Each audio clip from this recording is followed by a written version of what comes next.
All right, today we're jumping into one of the biggest challenges humanity has ever faced, the urgent, absolutely critical need to completely change how we power our planet. The science is in, the stakes couldn't be higher, and honestly, the clock is ticking. So let's get right into it. So, we all hear this phrase thrown around, right? Global warming. But what does it actually mean for us, for our future? Let's start with the big question. Just how bad could things get if we just keep doing what we're doing? Well, the data tells a pretty stark story. Take a look at this graph. It shows 140 years of global temperatures. For a long time, you see it kind of bouncing up and down, right? But then, look what happens around the 1980s. It's not a gentle curve anymore. It's a steep, undeniable climb. This isn't just a random blip or a warm spell. This is a trend, a very clear signal that our planet is heating up and fast. Okay, so to solve a problem this big, you first have to understand exactly what's causing it. So let's break down this science behind this warming trend. It all comes down to this, the greenhouse effect. Think of it like this. The sun's energy comes in and warms up the Earth. Some of that heat then tries to radiate back out into space. Now our atmosphere acts like a blanket, trapping some of that heat. And that's a good thing. It's what keeps our planet from being a frozen rock. The problem is, we've been making that blanket thicker and thicker. And here's the crucial part. For the last couple of centuries, we've been burning incredible amounts of fossil fuels. Coal, oil, and gas. All that burning releases greenhouse gases, especially carbon dioxide, or CO2. Those gases are what's making the blanket thicker, trapping more and more heat. That, in a nutshell, is global warming. It's us. And for anyone who thinks, well, maybe this is just a natural cycle, this slide tells a very different story. This graph goes back 1,300 years. You can see the little ups and downs, the natural variations, but then look all the way to the right. That almost vertical spike, that's the last century. It's like nothing we've seen in modern human history. This isn't natural. This is us. So we know the cause, but what does a warming planet actually look like in the real world? Let's move on, because the consequences aren't some far-off theoretical thing. They're already happening. It's like a devastating domino effect. One thing leads to another. You've got rising sea levels, more intense and frequent weather events like hurricanes and wildfires. Our forests are shrinking while deserts grow. Ecosystems are completely thrown out of whack. And it even leads to things you might not expect, like the faster spread of diseases and a huge threat of famine. This is the reality we're living in right now. 500 million. Just let that number sink in. That's the estimated number of wild animals that were killed in a single event, the Australian bushfires in 2019 and 2020. An absolutely devastating toll from just one extreme weather event, supercharged by climate change. And these impacts are hitting the whole globe.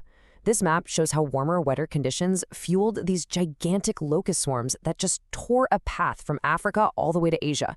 This is a modern-day plague driven by climate change, and it's putting the food supply for millions and millions of people at risk.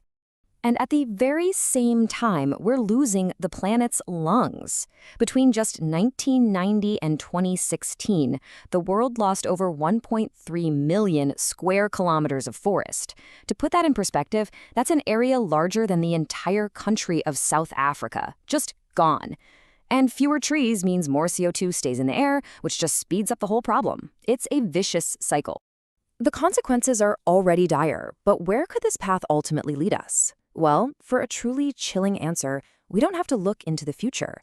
We just have to look next door to our closest planetary neighbor.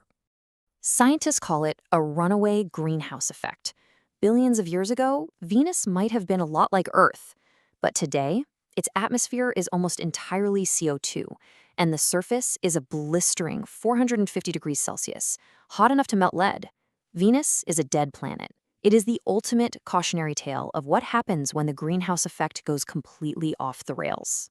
So, when you're faced with a potential future that looks a lot more like Venus than the Earth we know and love, the choice becomes pretty stark, doesn't it? To avoid that fate, the path forward is clear. As this quote puts it, the only alternative is the use of new and renewable energy. Okay, so enough of the doom and gloom, because here's the good news, and it's really good news. We have the solutions. It's time to talk about the renewable revolution and how we can actually build a different, better future.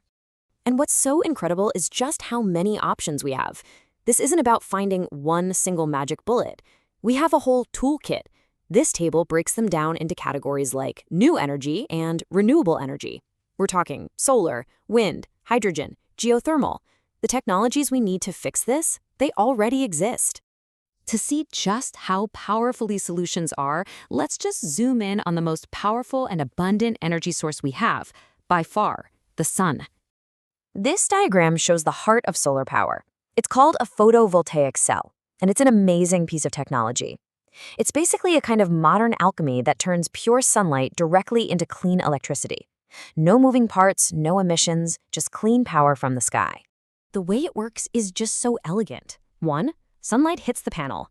2, that energy literally knocks electrons loose inside the material.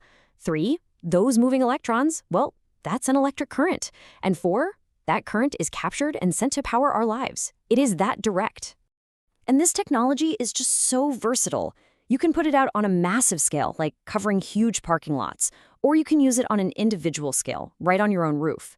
That adaptability is what makes it such a powerful tool for changing our energy future. So we end up right back where we started. We've seen the science, we understand the consequences, and we know we have the solutions right in our hands, ready to go. The question is no longer, can we change our future? The question is, will we? The choice is ours to make.